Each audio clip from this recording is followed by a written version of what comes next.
Bueno, pues efectivamente hoy vamos a hablar sobre lo que ha cambiado y lo que no respecto a todo lo que engloba el derecho de autor en estos tiempos bueno, en esta era de la inteligencia artificial y al final, pues, de lo que hablamos de entre obras y algoritmos, ¿no? Entonces, vamos a empezar con una breve introducción a modo de contexto. Vale, para situarnos un poco donde nace esta investigación es que a comienzos de 2025, marzo o abril, pues todos podemos ver cómo, quizá con una mezcla de fascinación y vértigo, ¿no? Las redes empezaron a llenar de versiones de anime, específicamente del estilo de Estudio Ghibli, de imágenes que pues eran nuestras propias fotografías en su mayoría, ¿verdad? Entonces, ¿qué sucedía? Pues que bastaba con subir un selfie o reutilizar una imagen que ya tuviéramos y pues en unos segundos una inteligencia artificial que en su mayoría era ChatGPT la transformaba en este tipo de dibujo estilizado. Entonces, ¿qué sucedió? Pues que miles de usuarios empezaron a sumarse al juego, se viralizó y ya pasó no solo de nosotros mismos, digamos, sino también a incluir a otras personas, como nuestros amigos, también personas famosas, ¿no? ¿Y qué sucede con esto? Que lo que en un principio podía parecer un simple juego o un filtro lúdico, en realidad lo que estaba escondiendo era un conjunto de problemas jurídico-éticos de un enorme calado, ¿verdad? Pues porque detrás de cada imagen lo que hay en realidad es un sistema entrenado, ahora, bueno, ya venía en realidad, ¿no? Pero ahora con todavía más unas cantidades ingentes de datos que le estamos básicamente regalando, entre ellos incluso obras protegidas por derechos de autor, estilos visuales que eran muy fácilmente identificables, como lo que comentaba de Estudio Ghibli. Y que a menudo también, bueno, obviamente con esto, ¿no? Pues lo que estábamos entregando eran rasgos faciales de personas que, si bien si éramos nosotros mismos, teóricamente estamos dando consentimiento, pero cuando pasamos a amigos, personas famosas, etcétera, no teníamos un consentimiento informado para ello, ¿no? Entonces, de repente, la pregunta deja de ser únicamente si te has hecho ya tu versión Estudio Ghibli, aunque luego en realidad se hizo con muchos otros tipos de estilos, sino que se convirtió en algo que podríamos decir como que era más incómodo, ¿no? Y es quién está creando realmente estas imágenes, quién se beneficia de ellas, quién asume las responsabilidades jurídicas derivadas. Antes de continuar, un inciso que no he comentado. Si alguien quiere aportar algo, tiene una duda, me queréis frenar, desactivaos el micrófono sin ningún tipo de problema, ¿vale? Porque tengo aquí la diapositiva y todo, entonces no voy a poder ver el chat, ¿sí? Dicho esto, seguimos. Entonces, ¿de qué va a tratar la charla de hoy? Pues precisamente de este fenómeno concreto que es la recreación masiva de imágenes a estilos reconocibles, ¿no? Para abordar un debate que es mucho más amplio y es qué sucede con la autoría en estos tiempos de la inteligencia artificial. Porque la cuestión ya no es solo si una IA puede ser autora en un sentido más filosófico, ¿no? Sino qué consecuencias jurídicas tiene insistir en que no lo es en un contexto donde los sistemas algorítmicos participan activamente en los procesos de creación, de selección y difusión de contenidos. Entonces, empecemos. Recordemos que durante años el derecho de autor se ha construido sobre una premisa aparentemente simple y es que las obras son expresiones originales de seres humanos. El autor es una persona física y su creatividad se manifiesta a través de elecciones libres y personales que dejan una huella singular en la obra. Esta idea, que por ejemplo encontramos en el Convenio de Berna, en la jurisprudencia del Tribunal de Justicia de la Unión Europea y en la mayoría de legislaciones latinoamericanas, también parecía hasta entonces suficiente, mientras las herramientas digitales eran más bien instrumentos, ¿verdad? Como los procesadores de texto, los programas de edición de imagen, motores de búsqueda. ¿Qué sucede? Sin embargo, con la irrupción de la automatización cognitiva, cambia la escala y la naturaleza del problema. Los sistemas de inteligencia artificial generativa ya no se limitan a asistir a un autor humano en tareas puntuales, sino que vamos un paso más y ya generan contenidos completos a partir de instrucciones breves, aprenden patrones estilísticos a partir de millones de ejemplos, combinan fragmentos, texturas y estructuras narrativas de forma opaca, difícilmente rastreables. Entonces, esto lo hacen además en un entorno donde la frontera entre el uso lúdico, el profesional y la explotación comercial se difumina a una gran velocidad. ¿Qué sucede? El fenómeno de estas imágenes que comentaba, al final es un ejemplo privilegiado, ¿no?, de esta tensión, porque por un lado tenemos una experiencia subjetiva de creatividad, es decir, el usuario que escribe prompts, prueba combinaciones, descarta resultados, afina el estilo y siente que está creando algo propio, aunque sea la máquina quien ejecute el trabajo en sí, ¿no? Y por otro, tenemos una realidad jurídica que es mucho más rígida, ¿no? Y es que los ordenamientos siguen exigiendo un autor humano identificable, una contribución creativa personal y un objeto que pueda ser considerado obra. Entre ambas capas se abre una brecha que afecta no solo a la atribución de derechos patrimoniales, sino también, y diría sobre todo, en realidad, a los derechos morales, a la forma que entendemos esta vinculación íntima entre una persona y la obra que refleja su personalidad, su estilo, su firma estética. A esto además se suma una segunda fractura y es que es la que se produce entre quienes alimentan el sistema y quienes lo explotan. Los modelos generativos que producen estas imágenes han sido entrenados, como comentaba anteriormente, con bases de datos gigantescas que incluyen ilustraciones, fotogramas de películas, fanarts, cómics, diseños gráficos, fotografías. Y buena parte de este material lo que sucede es que está protegido en realidad por derechos de propiedad intelectual. Y por otra parte, pertenece a personas que jamás imaginaron que sus datos, sus rasgos faciales, iban a ser transformados en este tipo de dibujos, de arte, por una empresa tecnológica con fines comerciales. Por lo tanto, la creatividad algorítmica se apoya así en una materia prima cultural y biográfica que no es neutral, que tiene autores, tiene contextos, trayectorias y comunidades detrás, ¿no? Por lo tanto, en este contexto, las preguntas que considero que se plantean se orientan hacia una perspectiva mucho más incómoda, como comentaba antes, de lo que podía parecer en un inicio, y es que si aceptamos que una inteligencia artificial no puede ser autora, ¿cómo debemos calificar entonces jurídicamente las imágenes que produce? Por otro lado, en cuanto al autor, ¿es autor el usuario que introduce el prompt? ¿Lo es el desarrollador del modelo? ¿Estamos ante un nuevo tipo de contenido que debería quedar fuera de lo que es el derecho clásico y regirse por otro tipo de reglas? ¿Qué ocurre con los derechos morales, como comentaba antes? ¿Cómo se conjuga esto dentro de los nuevos marcos regulatorios, como es el AI Act? Entonces, en este conjunto de tantas dudas, no se trata solo de resolver estas disputas de manera individual, sino de pensar qué tipo de ecosistema creativo estamos diseñando.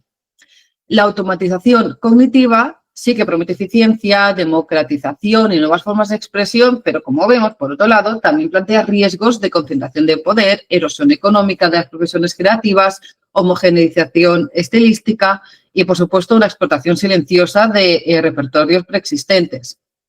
Por tanto, ¿qué vamos a ver hoy? Pues a lo largo de la charla y dividido en unos cuantos bloques, vamos a analizar cuál es el estado actual del derecho de autor y la noción de creatividad en la era de la IA, para finalmente plantear algunas propuestas de evolución jurídica, no tanto para otorgar personalidad a las máquinas, sino para redefinir los contornos de la autoría humana reforzar la protección de quienes aportan su obra y su imagen al entrenamiento y articular mecanismos de responsabilidad proactiva en los nuevos marcos curatorios. Por lo tanto, a partir de aquí, esto ha sido un boom como introducción, por tanto, vamos a dar unos pasos atrás para situar en primer lugar el marco jurídico de referencia y entender pues cómo puede responder o cómo ha estado respondiendo a la arquitectura normativa de la propiedad intelectual ante este nuevo escenario. Por lo tanto, ¿qué bloque entramos ahora? Pues el marco jurídico de la autoría en este cambio de era, ¿no? Vamos a decir. De acuerdo. En primer lugar, en el derecho internacional, entendiendo únicamente la perspectiva de la propiedad intelectual, la idea de autoría humana no ha sido una costumbre, sino que es una condición estructural. Eso es lo primero que debemos entender o recordar.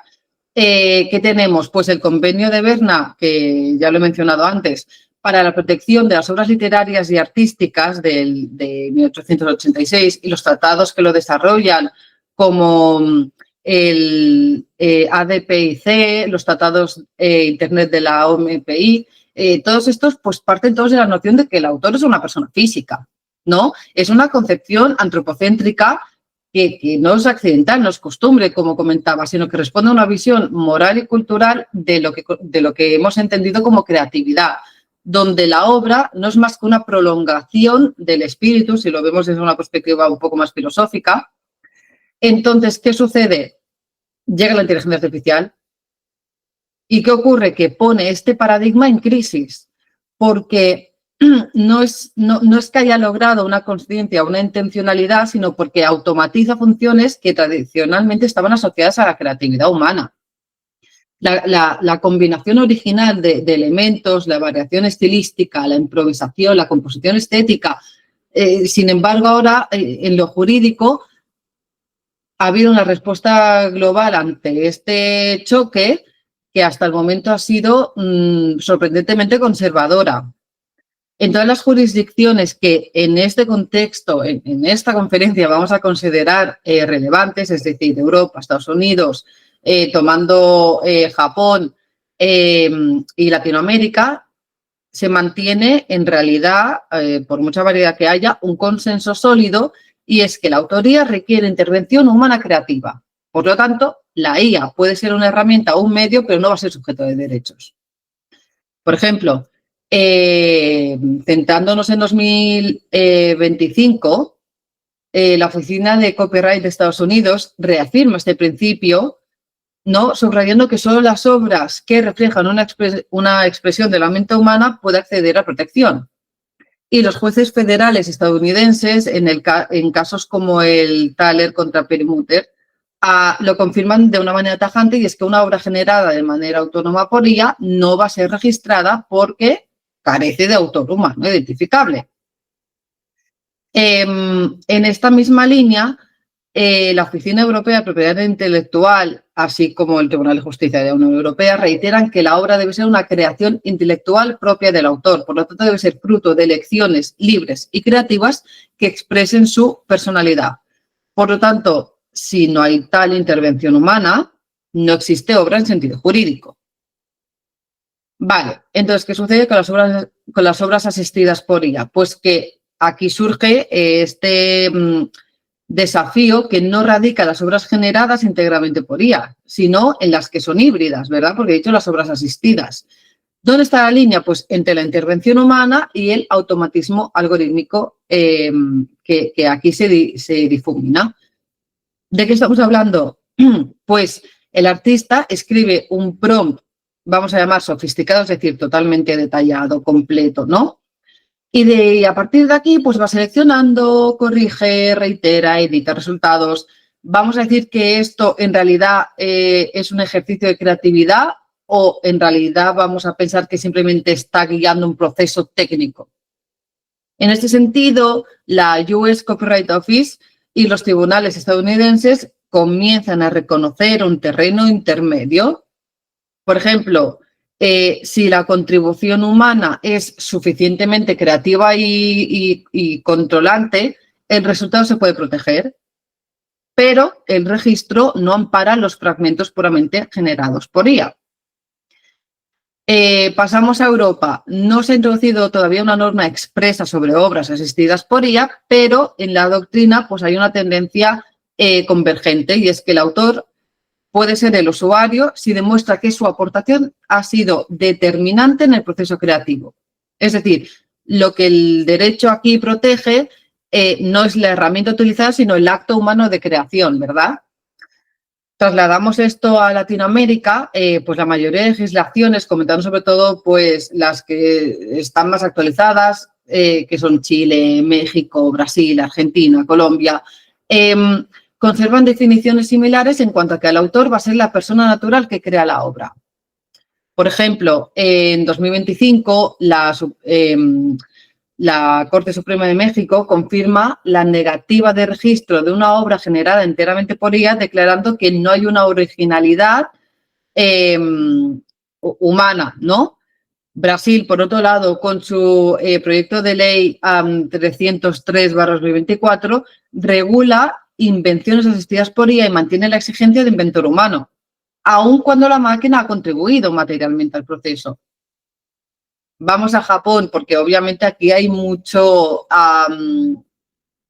o sea, se ve muy afectado por los estilos que normalmente se han ido tocando cuando hay una viralización en este sentido.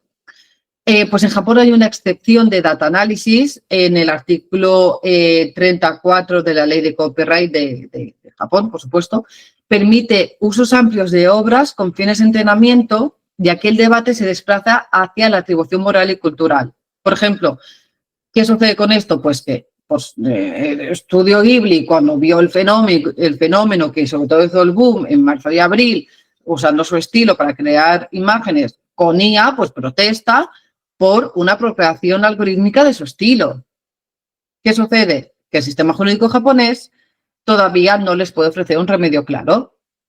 Por lo tanto, ¿qué vemos? Pues que en todos los casos, en todos los contextos, hay una conclusión clara, y es que no, en ningún caso se reconoce a la IA como autora, pero en muchos casos sí se admite la posibilidad de protección a favor del humano que la dirige, siempre que éste tenga una intervención creativa y no meramente funcionar con la máquina, ¿no? Vale, centrándonos ahora en Europa, pues tenemos la Directiva 2019/790 sobre derechos de autor en el mercado único digital, que este fue pues, el primer intento de adaptar el copyright a la era del machine learning. ¿Qué vemos? Pues primordialmente en sus artículos 3 y 4 se regula la minería de textos y datos, que es clave para entrenar modelos de IA.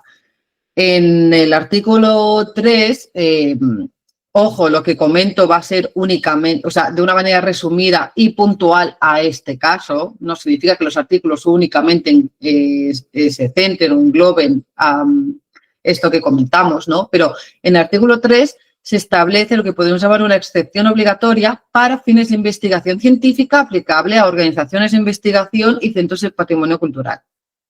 Y en el artículo 4 se crea una excepción más general que permite la minería con cualquier finalidad, es decir, incluso comercial, salvo que el titular de los derechos haya hecho un opt-out expreso y legible por la máquina. Ojo, esto se aplicará siempre que las obras o sujetos protegidos, recuerdo, hayan sido accedidos legalmente y no se haya hecho esta reserva que he comentado por parte del titular.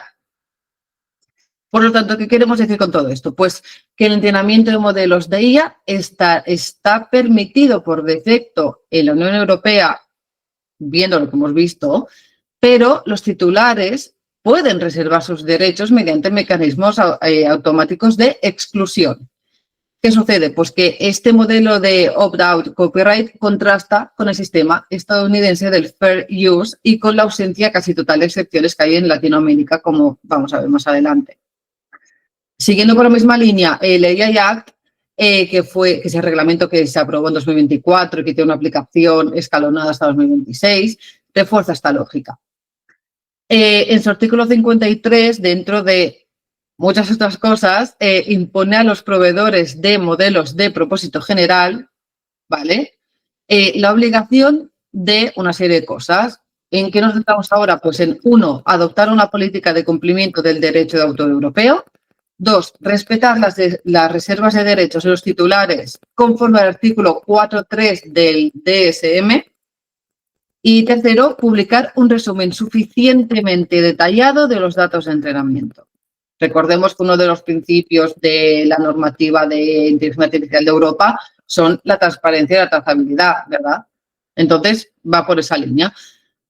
Además, el artículo 50 introduce también una obligación, insisto, dentro de muchas otras cosas que prevé, pues en este caso la obligación de etiquetar el contenido generado por IA, ya sean textos, imágenes, vídeos, audio, para garantizar esa transparencia que comentaba frente al público.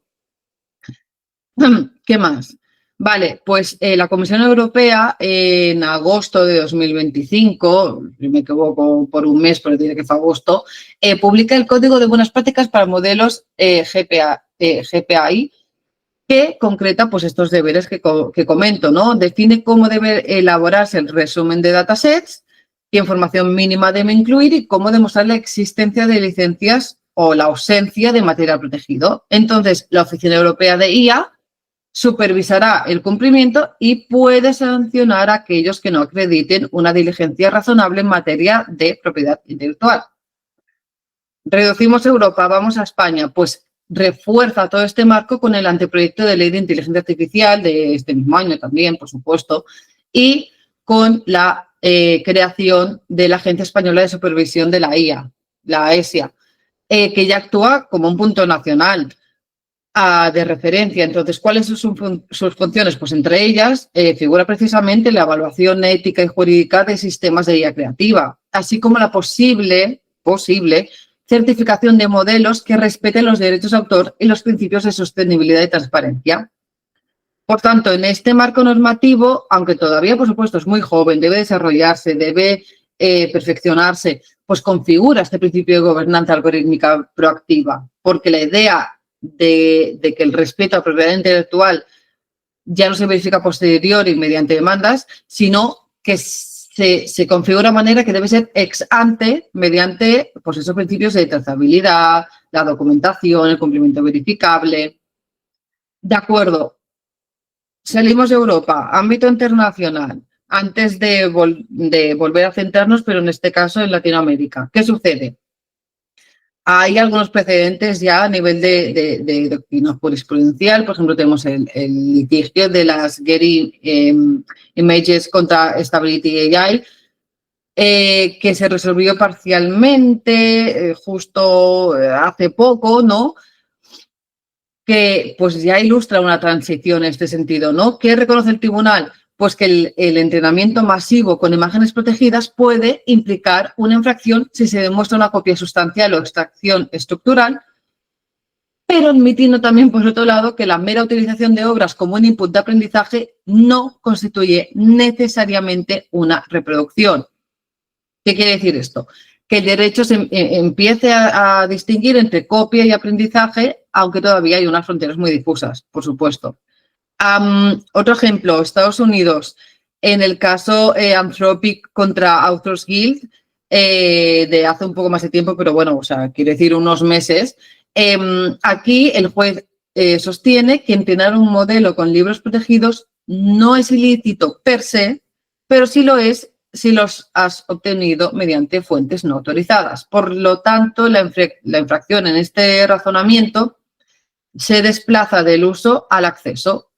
Es decir, de la función cognitiva de la IA al modo en que se construye su memoria. Estas decisiones al final lo que revelan es lo que comentaba antes, ¿no? Una transición, un cambio de paradigma. El foco aquí ya no está solo en la obra final, sino en el proceso de creación automatizada y en la ética de los datos de entrenamiento. Y es por eso que cada vez más autores y legisladores, por supuesto, abogan por un canon de entrenamiento o al menos por un sistema de licencias colectivas y registros públicos de datasets como una forma de compensar esta utilización de repertorios culturales en la formación de modelos. En este contexto, ¿cuál es la respuesta de Latinoamérica? Vale.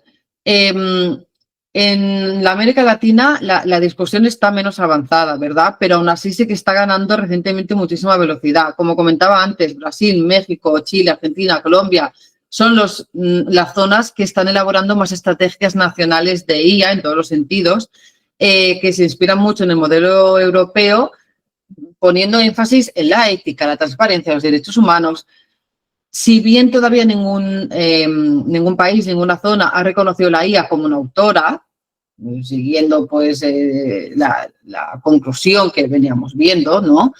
Ni ha introducido excepciones del TDM, sí que plantean el entrenar un modelo con obras protegidas en la región es, en principio, un acto de reproducción que requiere autorización o licencia, ¿no? Entonces, vamos viendo que van siguiendo la misma línea.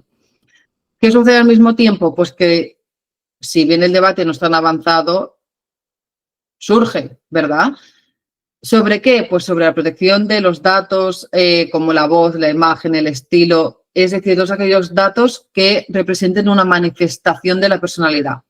Ejemplos, México. Hay muchísimas iniciativas legislativas que buscan reconocer un derecho a la integridad de la voz y la imagen sintética tras los primeros casos de deepfakes en el doblaje cinematográfico que se han ido registrando.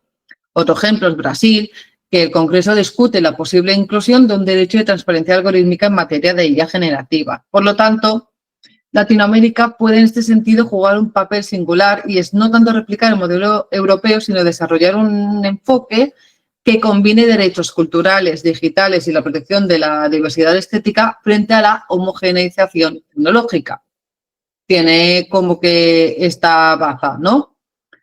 Vale, ya hemos visto un poco lo que viene siendo el contexto del marco jurídico, así a nivel un poco internacional. Por lo tanto, pasamos a la siguiente sección y vamos a entrar más en un terreno más sensible, es decir, lo que es la relación del estilo, los derechos morales, la identidad sintética y qué sucede con la apropiación algorítmica, ¿no? de los datos que afectan a este sector, ¿no? De acuerdo. En primer lugar, vemos lo que comentaba antes, ¿verdad? Que la estética al final se está convirtiendo en un dato.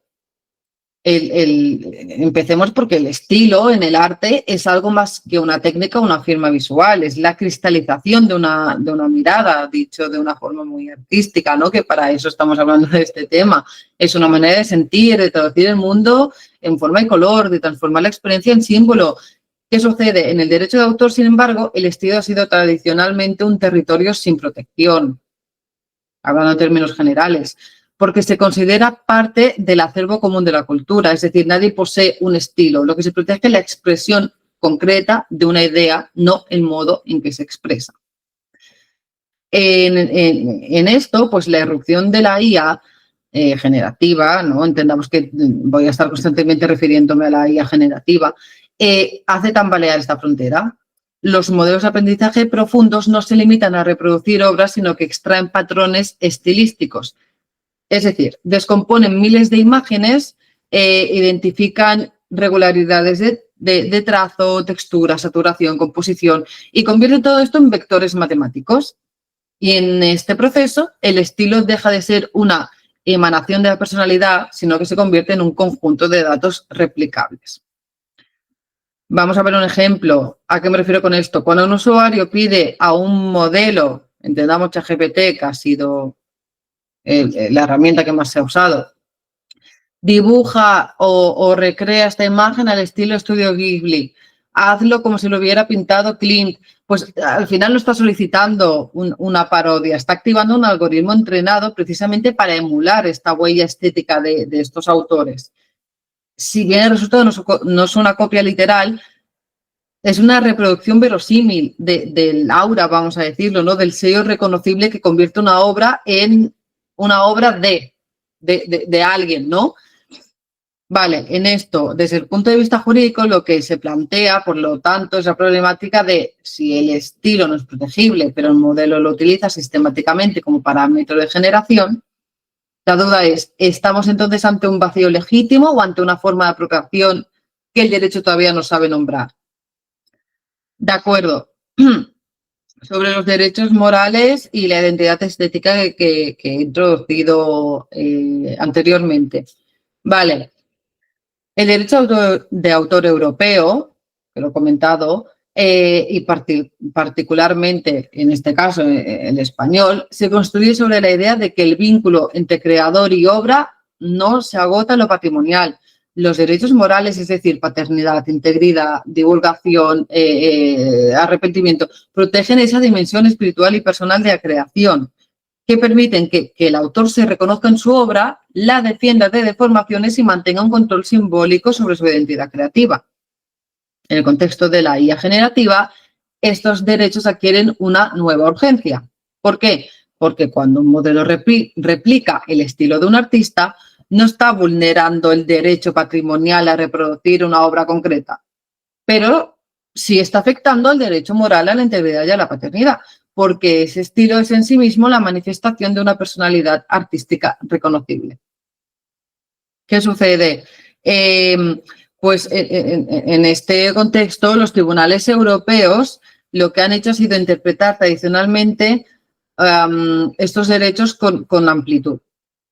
Un ejemplo, pues casos como el Moral Rights of Le Corbusier, perdón si lo he pronunciado mal en francés, o el caso de Ashby Donald, ¿vale? Pues en este caso Europa y las respectivas cortes nacionales a que se refiere reconocen que las distorsiones o los usos no consentidos de una obra pueden vulnerar la integridad moral del autor. Por lo tanto, aquí la pregunta es si podemos extender esta lógica a la imitación algorítmica del estilo. ¿Qué queremos decir? ¿Podría un autor sostener que la reproducción masiva de obras al estilo de vulnera su derecho moral aunque no se reproduzca ninguna obra concreta? Aquí la doctrina empieza a estudiar, empieza a comentar y por lo tanto se empieza a dividir, como sucede en casi todas las investigaciones jurídicas y todavía más cuando se trata de tecnología, ¿no? Por un lado, algunos juristas sostienen que no hay una infracción porque el estilo no se ha protegido. En cambio, otros argumentan que en esta era, en la era de la IA, deberíamos reconocer un derecho a la identidad estética como una proyección contemporánea de los derechos morales tradicionales. ¿Qué implicaría este derecho? Pues no se trata de monopolizar un estilo, sino de proteger la integridad simbólica del autor frente a su descontextualización algorítmica, es decir, frente al uso de su identidad creativa como un mero material de entrenamiento, marca de estilo explotable por otros. De acuerdo. Sobre la identidad estética. Vale, la noción de identidad estética surge precisamente como una respuesta a este vacío. ¿Qué queremos decir? A diferencia del derecho de autor clásico que protege las obras individuales o de los derechos de imagen que tutelan la apariencia física, la identidad estética se refiere a la coherencia visual y simbólica que define un creador, que es, por lo tanto, es la huella emocional y estilística que permite reconocerlo incluso en ausencia de firma. El auge de los generadores de imagen, ¿vale? Que suena así, pero al final es cualquier IA generativa que tenga esta función, multiplica los casos de apropiación estilística. De ilustradores cuyos trazos se usan como prompt reference, de fotógrafos que ven su iluminación y composición replicadas, de diseñadores cuyos mundos cromáticos se reproducen con precisión matemática. ¿Qué sucede en esto? Pues en este mismo año, al final pues vamos a casi que centrar todo en 2025, ¿no? La carta abierta del consorcio japonés CODA, respaldada por Estudio Ghibli y así como otros grandes estudios, dirigen a OpenAI, bueno, que se dirige esta carta a OpenAI, pues ilustra esta preocupación, ¿no? ¿Por qué? Porque denuncian que sus obras fueron utilizadas sin una autorización para entrenar modelos que ahora pueden imitar su estética y su narrativa visual. ¿Qué hacen? No reclaman solo una compensación económica, sino que reclaman reconocimiento moral y transparencia. ¿Qué significa esto? Que piden saber con qué se alimentan los algoritmos, cómo se utilizan sus obras y de qué manera se puede preservar su identidad creativa. Por lo tanto, ¿qué es la identidad estética? Pues es la extensión natural del derecho moral de integridad en la era algorítmica. No exige prever la inspiración, como hemos visto, pero sí exige imponer transparencia y trazabilidad, es decir, saber qué estilos, qué artistas, qué obras son los que se han incorporado en el entrenamiento, pues para permitir una objeción, reconocimiento o compensación. ¿Sí? De acuerdo. Vale. Como hemos estado viendo, todo lo que comentabas, si bien, por supuesto, desde la perspectiva jurídica, hay mucho componente filosófico aquí, ¿no? Porque al final estamos hablando de arte. Por lo tanto, el debate entre apropiación e inspiración, por supuesto, no solo jurídico, es también filosófico. Toda creación se nutre de otras creaciones, ¿verdad? La historia del arte, en gran medida, es la historia de la apropiación, de la cita, del diálogo, de la influencia. Pero, aún así, pues hay una diferencia sustantiva entre inspirarse en una tradición estética y extraer masivamente sus rasgos mediante minería algorítmica.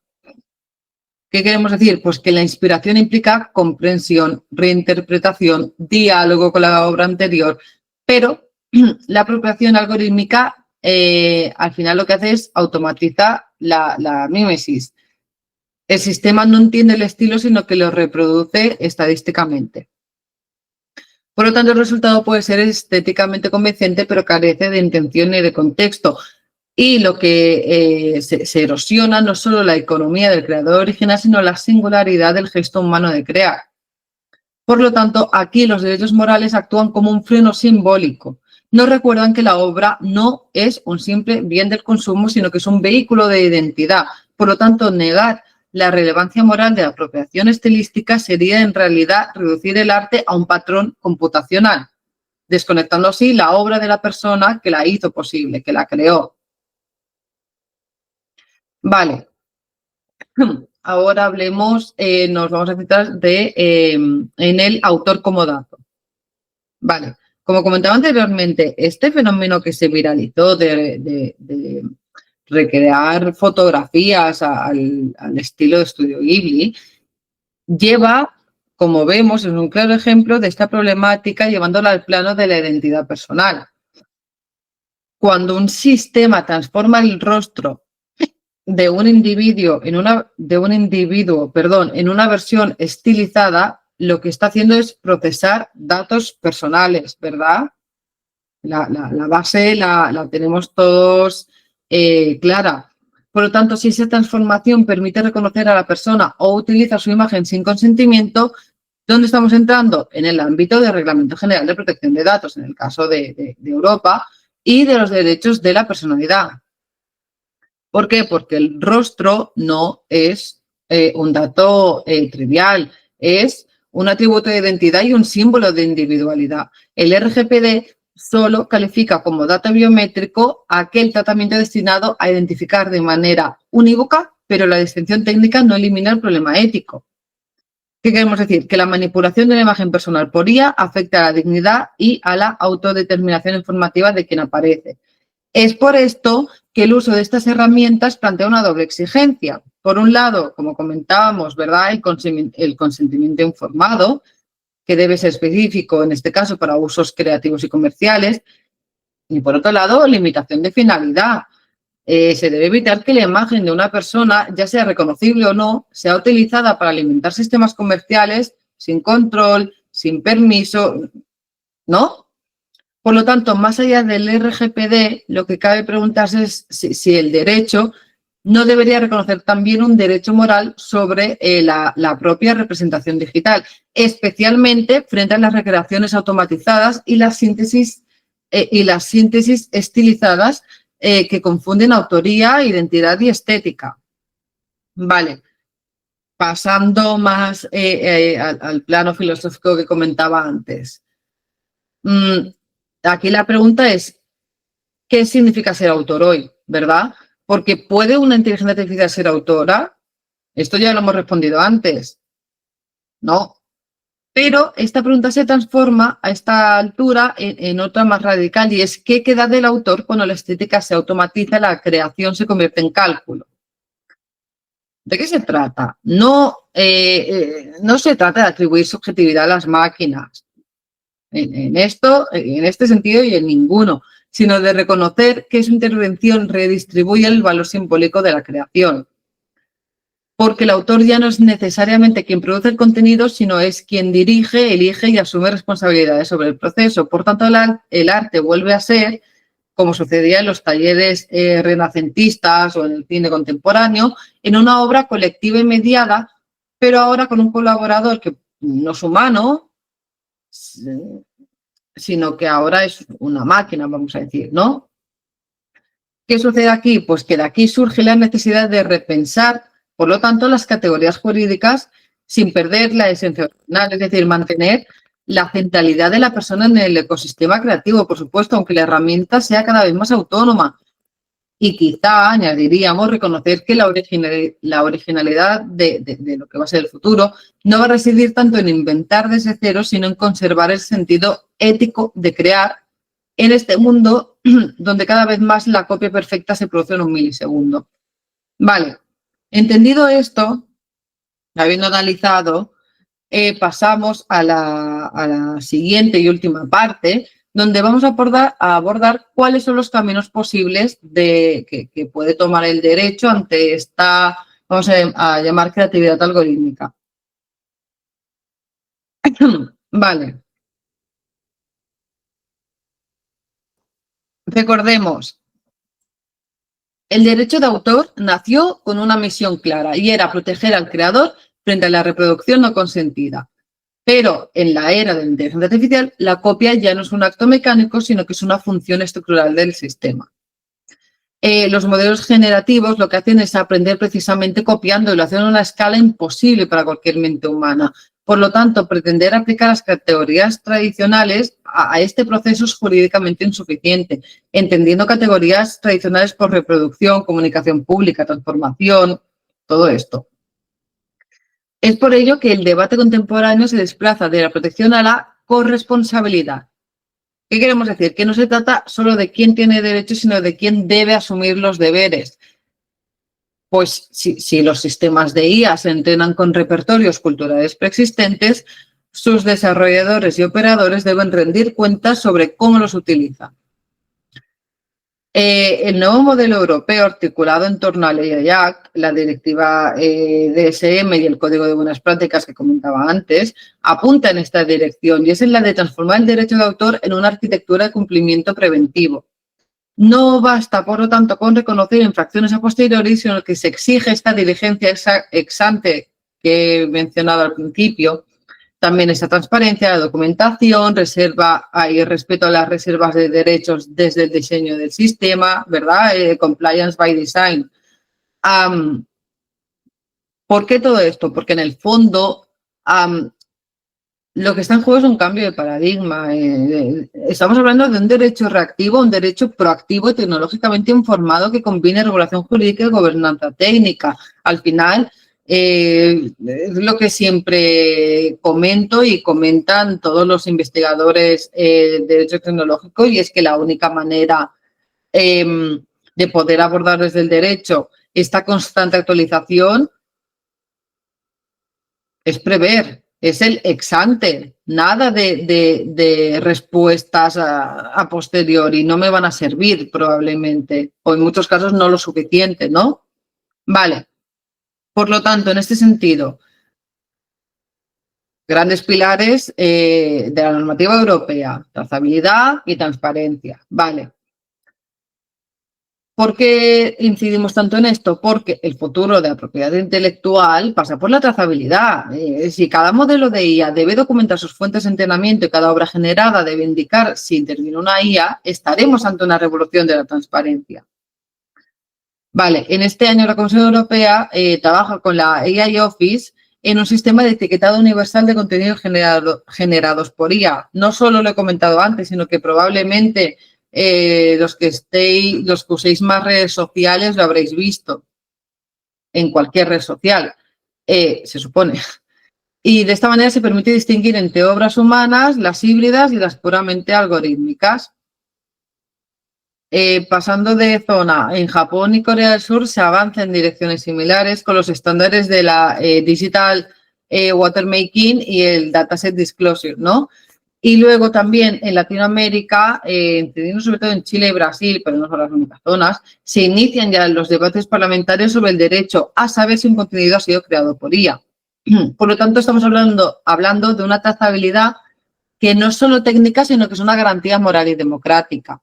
¿Por qué? Porque permite al público comprender el origen de las imágenes que consume a los creadores, reclamar reconocimiento y a los investigadores auditar los sistemas sin vulnerar los secretos comerciales. Por lo tanto, en definitiva, lo que estamos hablando es que la trazabilidad va a ser o es el instrumento jurídico del nuevo siglo para equilibrar la innovación y la responsabilidad. De acuerdo, con esto, ¿qué va de la mano? Pues uno de los grandes retos prácticos que tenemos es cómo se remunera a los autores cuyas obras han sido, cuyas obras han usado para alimentar los modelos de IA, ¿no? Porque estamos hablando de transparencia y trazabilidad, muy bien, pero yo soy autor, yo sé, gracias a los informes, gracias a los documentos, que has usado mis obras para entrenar, ¿vale? ¿Qué sucede aquí? Por supuesto, aquí hay un problema y es que demandar individualmente a cada empresa tecnológica es inviable. Los volúmenes de datos y las jurisdicciones implicadas, hacen una gestión imposible de esta problemática si hay que hacerla caso por caso. Por lo tanto, de ahí que resurge la idea de las licencias colectivas ampliadas inspiradas en el sistema escandinavo que lo que permiten es a las identidades de gestión negociar acuerdos globales de uso de repertorios para fines de entrenamiento, garantizando pues esta compensación y control. Otra propuesta en debate, que sobre todo se ha dado en Francia y Alemania, pues es la creación de un canon de entrenamiento que es similar al canon digital que ya existe, que consiste en una compensación equitativa financiada por los desarrolladores de modelos que utilicen estos datasets culturales. Estos mecanismos pues no pretenden frenar la innovación, por supuesto que no, sino que se busca asegurar que el valor cultural que sustenta a la IA, que ha sido entrenada de esta manera, se redistribuye de manera justa. Hablando de Latinoamérica, pues aquí hay una gran concentración de poder tecnológico. Es más aguda. Por lo tanto, estas soluciones pueden servir además como herramienta de soberanía cultural. ¿Por qué? Porque garantiza que el conocimiento local y los repertorios artísticos latinoamericanos no sean explotados sin un retorno social. Vale. Otro eje de esta gobernanza creativa que venimos creando, ¿no? Vamos a decir, pues es la ética de la atribución. El reconocimiento del autor, más allá de un beneficio económico, como ya hemos visto al inicio, pues también cumple una función moral y simbólica, y es afirmar la existencia del sujeto creador frente a la automatización. Y es de ahí que debemos fomentar las buenas prácticas de atribución algorítmica. ¿A qué nos referimos? Pues que los sistemas informen qué estilos o artistas influyeron, que las plataformas indiquen si un resultado se inspira en un autor determinado, que el usuario pueda elegir modelos respetuosos con las reservas de derechos, y así al mismo tiempo pues necesitamos una educación algorítmica, como con cualquier tipo de uso que se haga de la IA. En este sentido, ¿cómo? Pues formando a los creadores y juristas y ciudadanos usuarios en estos nuevos lenguajes de la IA. Es decir, comprender qué es un modelo, cómo aprende y de dónde obtiene sus datos. ¿Por qué? Porque no es un asunto meramente técnico, sino que ya es una cuestión de ciudadanía cultural, sin duda. Porque solo así podremos sostener una autoría consciente en esta era de automatización cognitiva. Vale. Ay, perdón. Seguimos a la originalidad, ¿no? Porque hemos hablado del autor. Vale, ¿qué sucede con lo que entendemos por originalidad? Entendida como expresión de la personalidad, pues que es el núcleo del derecho del autor, ¿no? Pero en este mundo donde los algoritmos generan millones de variaciones, la originalidad humana ya no reside en producir lo nunca visto, sino en dar sentido y contexto a lo generado. Es este nuevo cambio, ¿no? La creatividad del futuro probablemente lo que va a ser es curatorial, selectiva y ética. Por tanto, el creador va a ser quien elija, combine y asuma la responsabilidad moral del resultado, no siendo necesariamente entonces que lo ejecute manualmente. Por tanto, el derecho lo que deberá hacer es reconocer esa evolución sin renunciar al principio fundacional que hemos comentado, y es que el arte es una manifestación de la libertad humana. Y como último punto a comentar de esta parte, ¿no? Bueno, y última, es ¿cuál es el horizonte de esta gobernanza? Pues es el equilibrio, ¿no? La gobernanza de la creatividad algorítmica no consiste en elegir entre humanos y máquinas, sino en redefinir su relación. Aquí no se pretende desde el derecho frenar la innovación. El derecho no debe aspirar a humanizar a la IA tampoco, sino que debe humanizar su uso, entendido de una manera muy técnica. ¿Qué implica esto? Pues 3 tareas esenciales. En primer lugar, reconocer la centralidad del ser humano como sujeto de derechos, autor y garante de la dignidad creativa. En segundo lugar, regular la responsabilidad de los sistemas de IA y de sus desarrolladores o explotadores, garantizando el qué, pues la transparencia, la trazabilidad y la equidad. Y por último, cuando esto ya está más cerrado, pues fomentar un ecosistema cultural sostenible, en el que pues, la tecnología amplíe las posibilidades expresivas sin erosionar la identidad estética que hemos definido anteriormente, ni los derechos morales de los creadores. Pues en última instancia el reto, como vemos, no es determinar si una IA puede ser autora, la pregunta de inicio, ¿no? Sino es si el ser humano va a seguir siendo reconocido como tal en este entorno de creación mediada por algoritmos. Por lo tanto, la automatización cognitiva nos confronta con una paradoja, y es cuanto más eficientes se vuelven las máquinas para crear, más necesitamos nosotros, los humanos, las personas físicas, reivindicar la dimensión ética, afectiva y moral del acto creativo humano, ¿no? Por lo tanto, el futuro del derecho, ¿en qué concluyo? Pues el derecho de autor va a depender en buena medida de su capacidad para preservar lo que, vamos a decir, ¿no? Esa chispa de responsabilidad, de libertad, de emoción, que no va a poder replicar nunca una red neuronal. En ese contexto importante, si el siglo XXI, como estamos viendo, va a ser recordado, sobre todo desde el 2024, pero en realidad desde mucho antes, por haber enseñado a las máquinas a crear, ¿cuál es nuestro papel aquí? ¿Frenarlas? No, sino recordarnos a los humanos, a nosotros, por qué creamos.